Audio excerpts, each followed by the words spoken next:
何それ？何？お前はもう死んでいる。何？ Today I'm gonna show you guys the everyday expressions with 何。何してる？何言ってるの？何味？何様？何が好き？何が欲しい？何はともあれ？何しに来たの？何食べる？何が面白いの？ワイシャツの下に何も着てないよ。何が何だかさっぱりわからない。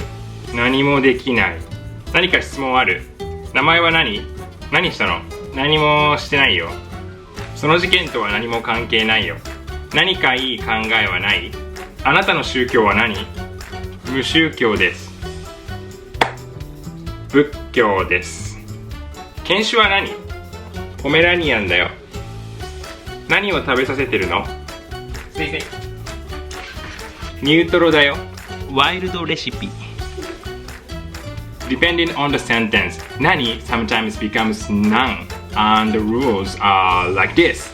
These are the basic rules, but there are some exceptions, so please practice and see how it's used. 何回日本に来た？何年日本にいる？何時に来た？何の話？何でもないよ。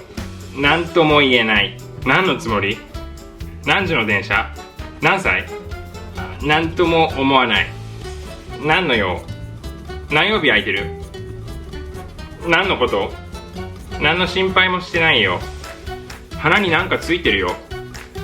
こんなの何でもないよ。終電何時？来週は何の予定もないよ。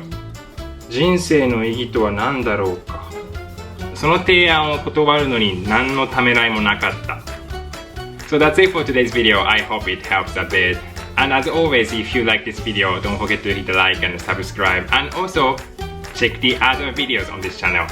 Thank you for watching, you guys. I'll see you in the next video.